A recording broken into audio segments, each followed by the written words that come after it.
Et j'aimerais assez que vous répondiez à cette question. Lorsque tu veux réussir, lorsque tu veux entrer dans ta destinée, entre Dieu et les diables, chez Dieu et chez les diables, ou est-ce que c'est trop rapide et c'est facile? Je veux que quelqu'un me réponde. Lorsque tu veux réussir, entre chez Dieu et chez les diables, ou est-ce que c'est facile? C'est trop rapide, c'est facile. Chez les diables. Ouais. Je savais que beaucoup... Ok, c'est bien. Je savais que lorsqu'on pose cette question, entre chez Dieu et chez les diables, où est-ce que c'est rapide, c'est facile, beaucoup diront que c'est chez les diables. Presque la majorité disent cela. Et donc voilà, lorsque tu vas chez les diables, c'est trop facile, c'est trop rapide, alors que chez Dieu, ça prend trop du temps, ça demande beaucoup de choses. Chez les diables, c'est trop rapide. Moi, je vous pose maintenant la question. C'est vrai qu'aussi chez Dieu, on fait des choses, on fait des sacrifices aussi. On dit que chez les diables, c'est facile. Mais, n'oubliez pas, chez les diables, il y a des choses. On te dit, tu dois sacrifier ta femme pour rester toujours au succès. Lorsque tu veux toujours réussir, tu veux renouveler encore ton alliance avec les diables, il te dit cette fois-ci, tu dois sacrifier ta femme. Il y a des gens qui le font. Tu dois sacrifier ton enfant. Il y a des gens qui le font.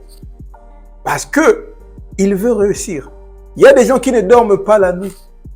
On te dit que tu dois aller à la toilette, tu prends une cuillère et tu cherches la matière fécale. Tu prends vraiment 10 cuillerées chaque jour avant de dormir. Entre ça et prier chaque jour à 0 heure, qu'est-ce qui est difficile? Et ce qui est encore très compliqué, on te dit, au-delà du fait que chaque jour tu dois manger les excréments, on te dit que tu devais vivre jusqu'à 80 ans. Mais on réduit ton âge. Tu vas mourir à 60 ans. Alors vous dites que chez les diables c'est facile. Mais attention, là-bas c'est très difficile. Souvent, lorsqu'une femme est prostituée, quelqu'un est voleur, on dit que il fait l'argent facile. Alors que c'est faux.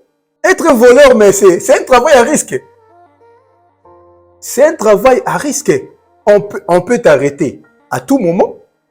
Tu peux te faire tuer à tout moment. Tu peux être blessé à tout moment. Donc, tu cours un très grand danger lorsque tu es un voleur. Et lorsque tu es encore prostitué, c'est très grave. La nuit, pendant que tout le monde dort, toi, tu dois être à la rue pour chercher les clients. Tu dois accepter de coucher avec les bonnes personnes, les mauvaises personnes, les satanistes. Tu te dis, comme j'ai besoin d'argent, j'accepte tout. Donc, chaque jour, tu dois aller avec les hommes.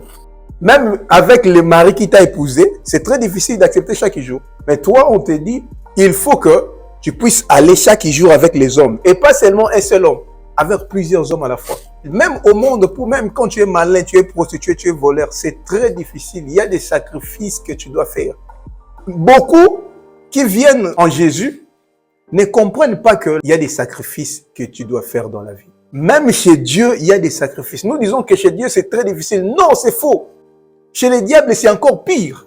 Essaie un peu d'imaginer la manière dont tu aimes ton mari, tu aimes tes enfants. On te dit, tu dois sacrifier ton enfant.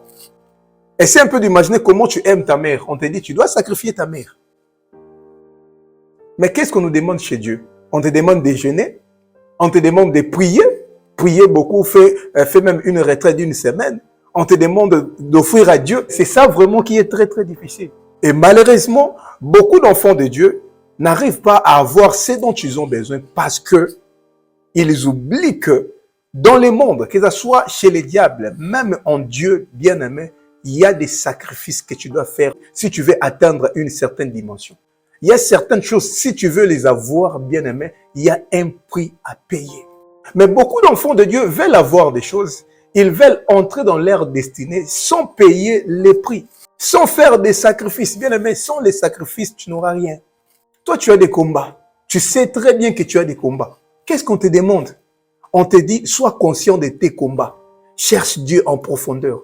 Est-ce que c'est ça ce qui est difficile? Tu verras que quelqu'un, il prie aujourd'hui, des semaines, il ne veut plus prier.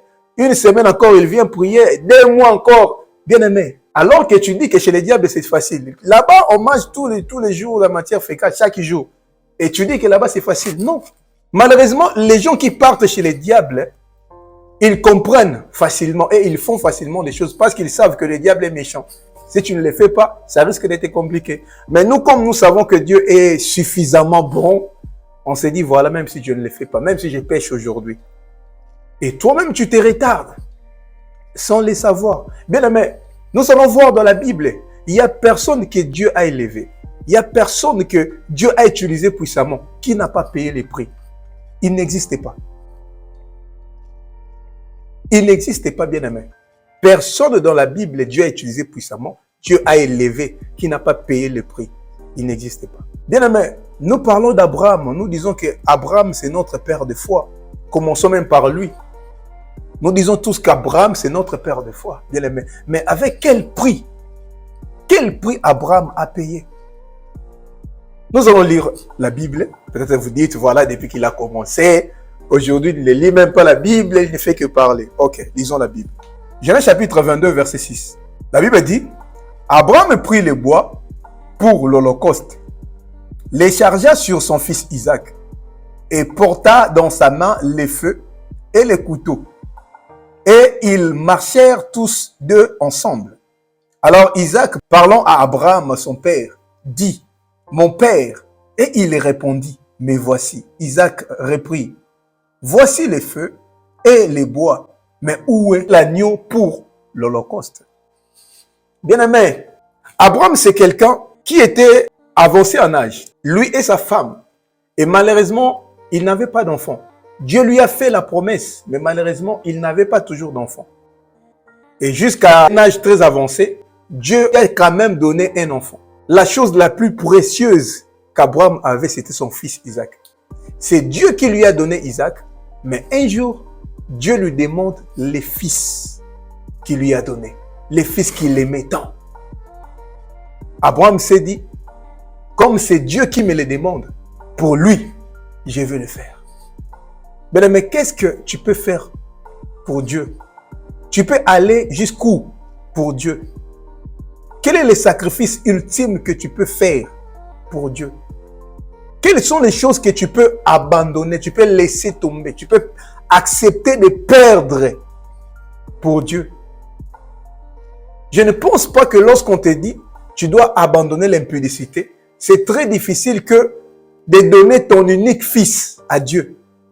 Je ne pense pas, bien-aimé. Je ne pense pas que lorsqu'on te dit que tu dois arrêter avec la masturbation parce que ça te complique. C'est très difficile, ces sacrifices-là, c'est très difficile que d'offrir ton fils unique. On ne veut même pas parler des offrandes parce que les chrétiens n'aiment même pas donner à Dieu. Laissons même les offrandes de côté. Mais pour ta propre vie, ta vie de prière simplement. Quels sont les sacrifices que tu fais? Pour prier même pendant 1 heure, c'est très très difficile. Abraham dit à ses serviteurs, restez ici, moi et les fils, nous allons monter pour adorer. Les jours où on a parlé de l'adoration, nous avons dit qu'un adorateur marche avec ces 3 choses. On a parlé sur 3 choses. Mais on avait oublié la 4e chose. Pas oublié, mais on avait gardé encore la 4e chose parce qu'on savait qu'on en parlera aujourd'hui. La Bible dit, Abraham prit les bois. On a expliqué déjà les bois. Les chargea sur son fils et porta à sa main le feu. Abraham a pris le feu, on en a déjà parlé. Il a pris les couteaux, les bois, le feu, les couteaux. Et on n'a pas parlé de la 4e chose. La 4e chose est au verset 7. Alors, je ne réponds encore ces versets. Alors Isaac, parlant à Abraham, son père, et dit, mon père. Et il répondit, mais voici mon fils. Isaac reprit, voici le feu et les bois. Mais où est l'agneau pour l'Holocauste? Isaac, c'était un petit enfant. Même Isaac savait que lorsqu'on est un adorateur, lorsqu'on part pour adorer Dieu, c'est vrai, on doit amener le bois, on doit amener le feu, on doit amener le couteau. Mais on doit aussi amener les sacrifices. Il dit, mais papa, je sais que lorsqu'on veut adorer Dieu, on doit amener aussi les sacrifices. Mais où est l'agneau pour l'Holocauste? Isaac, un petit enfant, savait. Mais nous sommes des grandes personnes. Parmi nous, il y a ceux-là qui ont déjà fait tant de vie chrétienne. Mais ils ne comprennent pas toujours que lorsque tu es un adorateur, lorsque tu es un disciple du Seigneur, tu dois aussi avoir les sacrifices. La vie chrétienne marche aussi avec les sacrifices, bien-aimé. Lorsque tu mets les sacrifices de côté, il y a beaucoup de choses qui seront très très difficiles pour toi. Lorsque tu veux avoir des résultats différents, bien-aimé, fais différemment aussi les choses. Lorsque tu pries toujours de la même manière, tu jeûnes toujours de la même manière, tu offres à Dieu toujours de la même manière, bien-aimé, si tu veux atteindre une autre dimension, essaie un peu de monter d'un cran. Essaie de prier comme tu n'en as jamais fait. Essaie de jeûner encore comme tu n'en as jamais fait. Essaie de marcher dans la crainte de Dieu comme tu n'en as jamais fait. Et lorsque Abraham a pris Isaac pour l'offrir comme l'Holocauste, Abraham était déjà vieux. Isaac pouvait refuser. Mais Isaac accepte même d'être, de se donner lui-même comme offrande. Parce que même Isaac, il comprenait que c'était important. Donc Isaac a accepté tout bonnement lui-même de se placer sur l'autel, de se donner lui-même. Un petit enfant comme Isaac se donne lui-même. Mais toi, tu as du mal pour te donner toi-même. Je vous ai dit, l'autel, c'est d'abord toi, dans la nouvelle alliance. Le premier sacrifice dont nous avons parlé ces jours-là, c'est d'abord toi-même. L'apôtre Paul dit, offrez vos corps comme un sacrifice vivant, sain et agréable, ce qui sera de votre part un culte raisonnable. Toi-même, tu dois aussi te donner, mais tu as du mal pour te donner toi-même pour Dieu. Parce que tu te dis, je n'arrive pas à supporter les pulsions sexuelles, donc Dieu doit me pardonner parce que, voilà, je n'arrive pas à prier chaque jour. Parfois je tombe, parfois je me relève. Je n'arrive pas.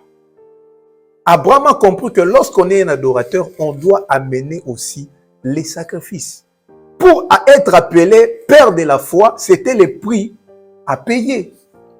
Bien-aimé, parlons même un peu de Moïse. Je vais vous poser encore une autre question.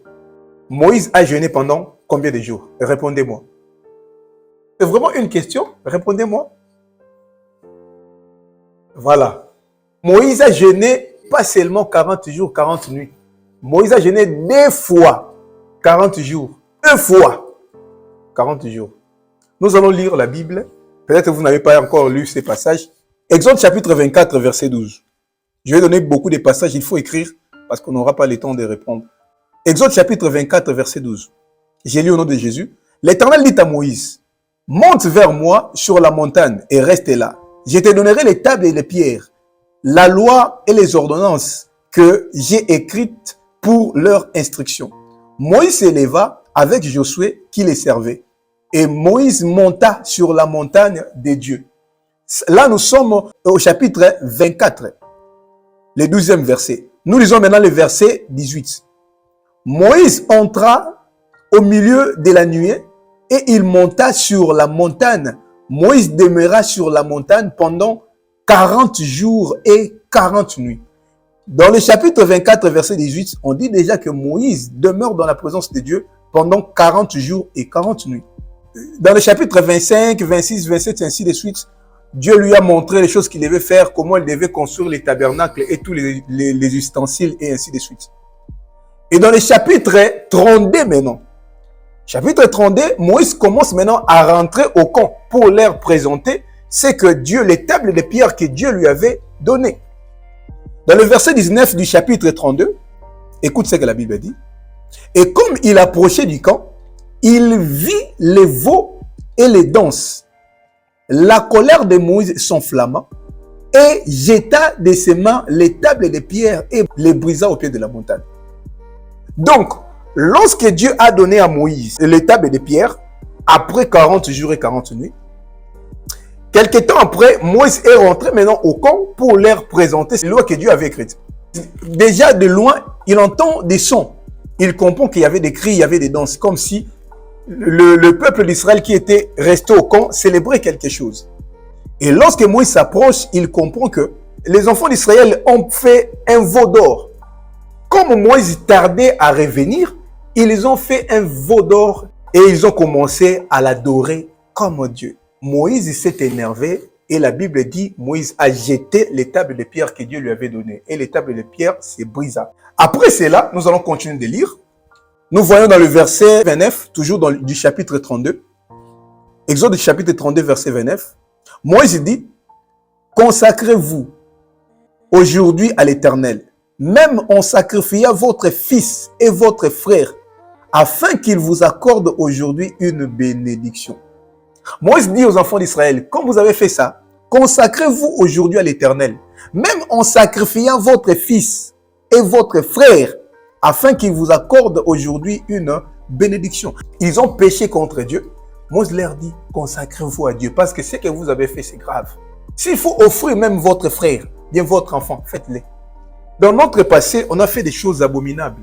Toi et moi, nous les savons. Lorsqu'on ne connaissait pas encore Dieu, ou bien lorsqu'on n'était pas encore deux pieds dedans, un pied dehors, un pied dedans, on a fait des choses pas bien. Nous tous, on le sait. Mais maintenant, tu es en Christ, bien-aimé.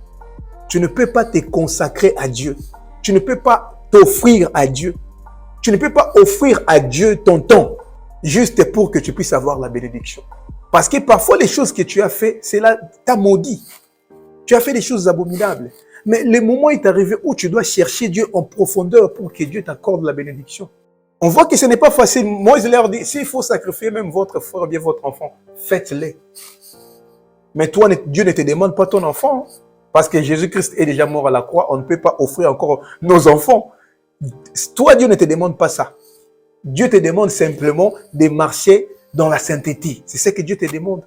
Mais c'est très difficile. Le verset 30, le lendemain, Moïse dit au peuple, vous avez commis un grand péché. Je vais monter maintenant vers l'Éternel. J'obtiendrai peut-être le pardon de votre péché. Moïse dit, comme j'ai brisé déjà les lois que Dieu m'avait données, je vais encore remonter pour demander à Dieu de nous pardonner. Je ne sais pas s'il va nous accorder le pardon de votre péché. Et maintenant, nous allons dans le chapitre 34. Là, nous étions dans le chapitre 32. Allons maintenant dans le chapitre 34.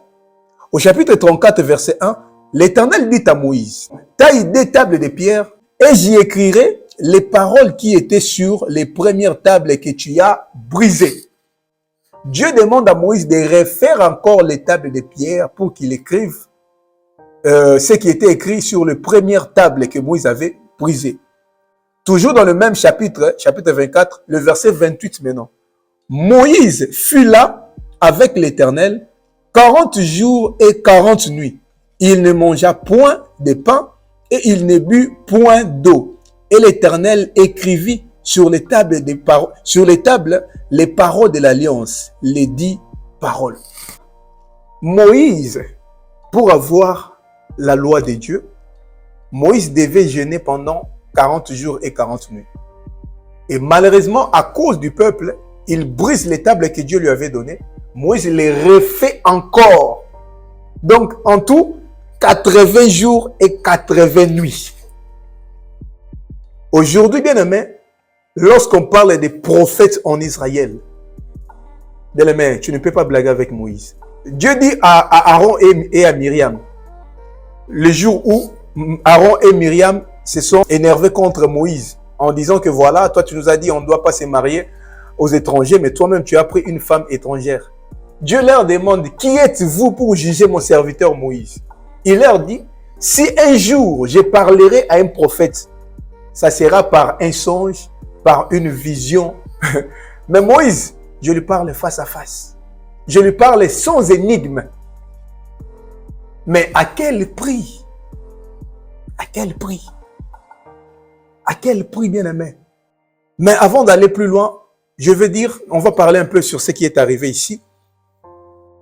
Moïse, après avoir jeûné pendant 40 jours et 40 nuits, il a pris ce que Dieu lui avait promis, les tables de pierre. Pour lui, c'était les tables de pierre. Parfois, pour toi, c'est les mariages, je ne sais pas. Parfois, pour toi, c'est ta délivrance.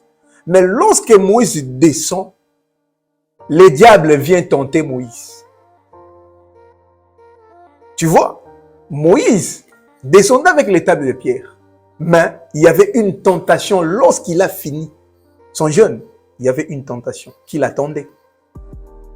Et malheureusement, Moïse n'avait pas de retenue.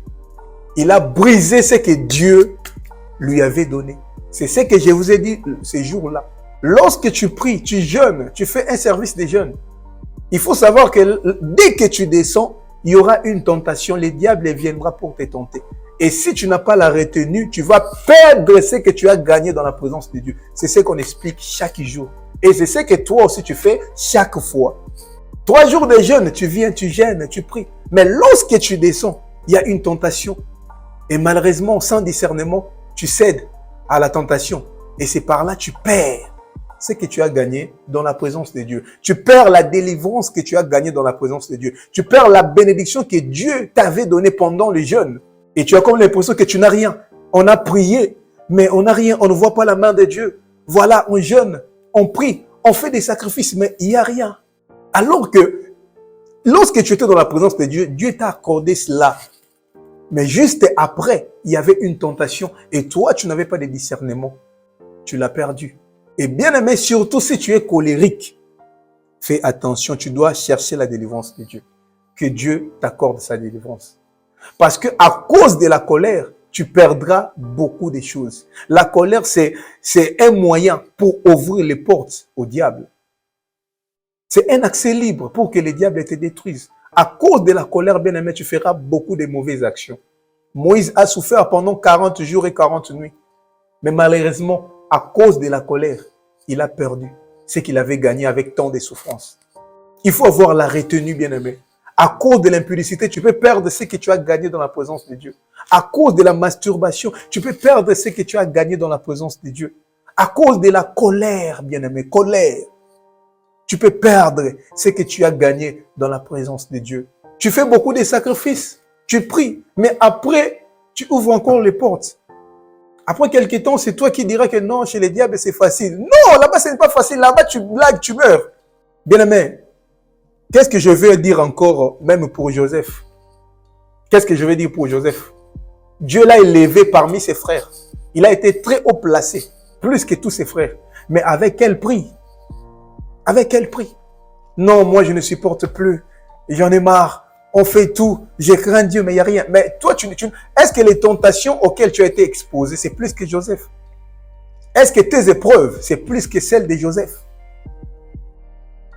Non. Toi, tes frères ne t'ont pas vendu. Toi, tu n'as pas été prisonnier. Il a fait même la prison pendant qu'il craignait Dieu. Parce que tu n'es pas encore marié. C'est pourquoi tu veux abandonner Dieu. Si tu veux être élevé, si tu veux une grande destinée, si tu veux la gloire de Dieu, bien aimé, il y a un prix à payer. Bon, peut-être vous dites, non, ça c'est l'ancienne alliance. Parlons maintenant de la nouvelle alliance. Ça c'est l'ancienne alliance. Voilà, ce sont les choses anciennes. Parlons maintenant de la nouvelle alliance. La première personne, Jésus. Toi, tu penses que Dieu, dans sa divinité, il ne pouvait pas sauver le monde par sa divinité, même par sa parole. Parce que lorsqu'il a dit que la lumière soit, la lumière fut. Et pour ôter les péchés du monde, il pouvait aussi parler. Que la sainteté soit, et nous tous on devait ça. Mais Dieu nous a donné un exemple.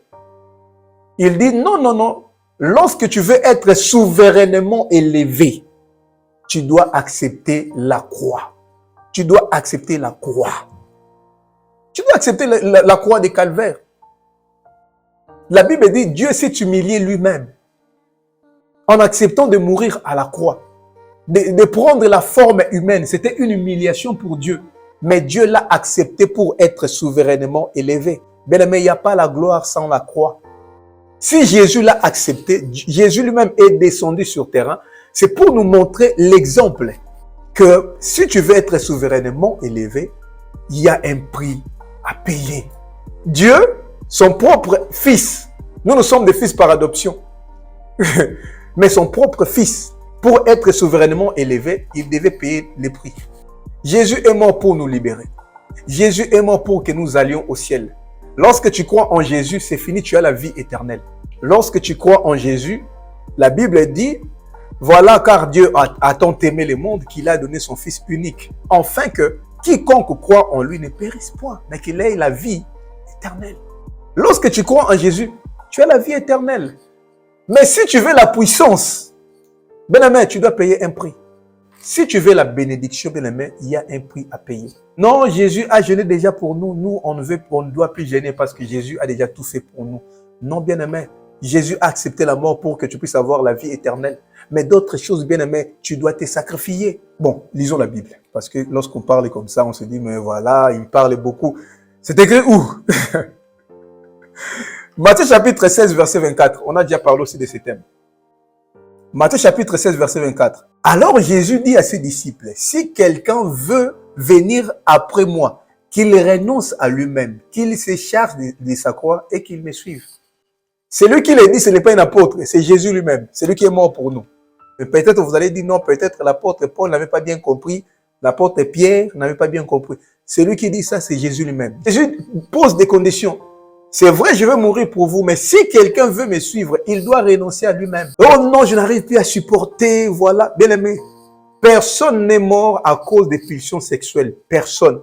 Oh non, ça gratte, bien aimé, personne n'est mort. Lorsque tu renonces à lui-même, à toi-même, tu seras capable de le faire. Bien. Tu seras capable de te retenir. Tu te dis non, je vais atteindre une dimension, je vais être délivré, je veux que Dieu me fasse grâce, je veux être béni.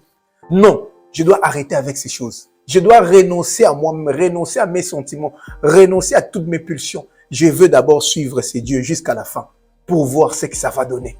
Jésus dit, tu dois renoncer à toi-même et te charger de ta croix. Donc, si toi aussi tu veux être béni, si toi aussi tu veux être souverainement élevé, tu dois porter ta croix. Ta croix, c'est quoi? Ce sont les épreuves. Oui, bien aimé, tu dois accepter les épreuves. Tu dois payer les prix. C'est ce que Jésus voulait dire. Tu dois renoncer à toi-même et payer les prix. Lorsque tu as une grande destinée, bien aimé, il y a un prix à payer. Les hommes de grandes destinées s'écoulent en fer. Les sorciers de ta famille ne voudront pas que toi, tu puisses atteindre cette grande destinée. Parce que ça sera un échec. Toi, tu veux atteindre cette destinée comme ça, mais ça sera un échec pour eux. C'est pourquoi ils vont te combattre. Et Dieu permettra qu'ils te combattent pour que tu comprennes que tu dois prier, tu dois chercher Dieu en profondeur. Il y a certains combats que Dieu accepte ça, oui. Il doit passer par là pour qu'il me cherche en profondeur. Parce que s'il n'y a pas aussi des combats, tu ne vas pas aussi chercher Dieu. Tu ne vas pas chercher Dieu. Luc chapitre 23, verset 31. Écoute ce que Jésus dit. Il dit à ses disciples, car si on fait ces choses au bois vert, qu'arrivera-t-il au bois sec? Jésus disait ceci lorsqu'il était déjà sur le point de monter sur la croix. Il dit à ses disciples, mais attention, si moi on me fait ça, et à vous. Donc, si moi je passe par là, et vous aussi, ça sera très difficile pour vous. Si moi qui suis le fils de Dieu, 100% homme, 100% Dieu, je passe par ici, c'est que vous aussi, vous passerez par des choses. Jésus, avant de commencer son ministère, comme on l'a dit, il a jeûné. Jésus a jeûné. Si Jésus a jeûné et toi, tu ne veux pas jeûner, bien, est-ce que tu vois la gravité de ces choses? Jésus lui-même. Beaucoup même remettent en question la divinité de Jésus à cause de ça. Mais si lui-même est Dieu, pourquoi il doit jeûner? Pourquoi il doit prier tant? Beaucoup même remettent en question la divinité de Jésus à cause de ça. Mais il a jeûné quand même. Mais nous, on ne veut pas toutes ces choses-là. Non, bien-aimé, tu dois te réveiller. Pour ton cas, bien-aimé, tu dois te réveiller. Tu dois te réveiller, tu dois te dire, non, trop c'est trop. Je dois vraiment, cette fois-ci, être sérieux dans ma vie de prière. Nous prenons Luc chapitre 8, verset 23. J'ai lu au nom de Jésus. Pendant qu'il naviguait, Jésus s'endormit. Un tourbillon fondit sur les lacs. La barque se remplissait d'eau et ils étaient en péril. Ils s'approchèrent et les réveillèrent en disant, « Maître, maître, nous périssons. » S'étant réveillé, il menaça les vents et les flots qui s'apaisèrent et les calmes revèrent. Les disciples ont tout fait pour calmer les vents qui étaient impétueux. Ça ne marchait pas. À un certain moment, ils se sont dit, mais faisons attention. Ça ne marche pas. On a tout essayé, ça ne marche pas. Jésus est là. On doit les réveiller. Peut-être ils se disaient, bon, Jésus lui-même va se réveiller et il viendra calmer la tempête. Jésus était endormi. Bien aimé, il y a certaines choses, si tu ne pries pas, Jésus ne fera rien. Il y a des situations, si tu ne cherches pas Jésus en profondeur, si tu ne les réveilles pas, bien aimé, il n'y aura rien. Il y a des cas où tu dois te dire, non, Jésus, réveille-toi. Pour mon cas, réveille-toi, comme Anne avait fait.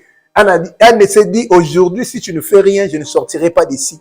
Comme Jacob avait fait, je ne te laisserai pas jusqu'à ce que tu me bénisses. Bien aimé, toi, tu ne peux pas faire ça. Les disciples se sont dit non, réveillons Jésus. Bien-aimé, tu dois réveiller Jésus dans ta vie. Tu dois les réveiller. Pour mon cas, réveille-toi. Pour mes combats, réveille-toi. Regarde comment je suis combattu. Regarde les combats. Chaque nuit, je ne dors pas. Adonai, réveille-toi. Peut-être, vous allez me dire, moi j'ai pris, moi j'ai jeûne, moi j'ai offert à Dieu. Je le fais. Il n'y a toujours rien. On va lire les derniers versets pour finir. Luc chapitre 11, verset 5. J'ai lu au nom de Jésus. Il leur dit encore, écoutez-moi très bien, écoutez très bien cette parabole. Il leur dit encore, si l'un de vous a un ami et qu'il aille le trouver au milieu de la nuit pour lui dire, ami, prête-moi 3 pains, car un de mes amis est arrivé de voyage chez moi et je n'ai rien à lui offrir. Si de l'intérieur de sa maison, cet ami lui répond, ne m'importune pas, la porte est déjà fermée. Mes enfants et moi sommes au lit. Je ne puis me lever pour te donner le pain. Je vous dis, même s'il ne se levait pas pour le lui donner, parce que c'est son ami, il se lèverait à cause de son importunité et lui donnerait tout ce dont il a besoin. Et moi, je vous dis, demandez et l'on vous donnera. Cherchez et vous trouverez. Frappez et l'on vous ouvrira. Car quiconque demande reçoit. Celui qui cherche trouve. On ouvrira à celui qui frappe. Le verset 13, il dit, si donc, méchants comme vous êtes, vous savez donner de bonnes choses à vos enfants, à combien plus forte raison le Père Céleste donnera-t-il le Saint-Esprit à ceux qui les lui demandent? Bien, mais je ne sais pas si je dois encore commenter sur ce que nous venons de lire. Jésus dit à ses disciples, si quelqu'un va chez son ami pour lui dire, voilà, mon ami est arrivé de voyage chez moi, mais je n'ai rien à lui offrir. Donne-moi quelques pains, s'il te plaît. C'est au milieu de la nuit. Son ami lui dit, voilà, moi je dors déjà, moi et mes enfants sommes déjà au lit. Reviens demain. Jésus dit, si cet ami ici ne va pas se réveiller pour lui donner le pain parce que c'est son ami, mais à cause de son importunité, son ami l'importune tellement, à un certain moment, il en aura marre. Je vais me réveiller pour lui donner simplement pour qu'il me laisse tranquille. Il dit, si vous, méchants que vous êtes, vous savez comment donner de bonnes choses à vos enfants, à combien plus forte raison votre Père qui est dans les cieux. Il dit, demandez, on vous donnera. Lorsque tu demandes à Dieu avec sérieux, Dieu donne. Bien-aimé, lorsque tu demandes à Dieu avec sérieux, bien-aimé, Dieu donne. Dieu veut nous montrer ici la persévérance. Oui, je fais, mais est-ce que tu persévères? Tu pries, oui, mais est-ce que tu as persévéré? Tu jeûnes, oui, mais est-ce que tu as persévéré? Tu crains Dieu, mais est-ce que tu as persévéré dans la crainte de Dieu? Tu offres à Dieu, c'est bien, mais est-ce que tu as persévéré dans tes offrandes, dans tes aumônes? Il dit, demandez, on vous donnera. Cherchez, vous trouverez. Lorsque tu as besoin de ta délivrance, bien aimé, tu vas prier, tu vas lire la Bible, tu dois chercher qu'est-ce que tu peux faire. Même dans la Bible, tu trouveras les gens qui sont passés par là où toi tu passes aujourd'hui. Tu vas prier, voir comment Anne a prié. Non, Anne a cherché Dieu en profondeur. Moi aussi, je dois chercher Dieu en profondeur. Qu'est-ce que David a fait pour être appelé l'homme selon le cœur de Dieu? Qu'est-ce que Moïse a fait pour être aussi élevé? Tu vas les chercher, tu trouveras. Et enfin, il dit, frappez, on vous ouvrira. Donc, c'est-à-dire, tu dois persévérer. Celui qui frappe, il doit exercer une force. Tu dois frapper. Lorsque tu demandes, tu ne vois pas. Tu cherches, tu ne vois pas. Tu dois frapper. Pour ta délivrance, j'ai simplement parlé de cela parce que beaucoup d'enfants de Dieu disent que non, voilà, chez les diables, c'est facile, c'est trop rapide. Mais toi, tu n'es pas prêt à faire les sacrifices que ces gens-là font. Toi, tu n'es pas prêt à donner ton enfant. Tu n'es pas prêt à ne pas dormir la nuit. Tu n'es pas prêt à manger chaque nuit les excréments de l'homme. Non, tu n'es pas capable de le faire. Tu n'es pas capable d'aller te prostituer. Tu ne sauras pas faire ces sacrifices-là. Mais elles les font. Et tu dis que c'est facile pour eux. Toi, on te demande simplement d'être sérieux dans ta vie de prière. On te demande seulement de chercher Dieu en profondeur. On te demande simplement de craindre Dieu. C'est tout ce qu'on te demande, bien-aimé. Dieu ne te demande pas beaucoup de choses. Il ne te demande pas tes enfants parce qu'il s'est déjà donné. Il ne te demande pas ton mari. Il ne te demande pas ta femme. Il veut simplement que tu sois sérieux dans ta vie de prière, que tu cherches Dieu, que tu sois conscient de tes combats, que tu sois conscient de tes problèmes. Que Dieu bénisse sa parole.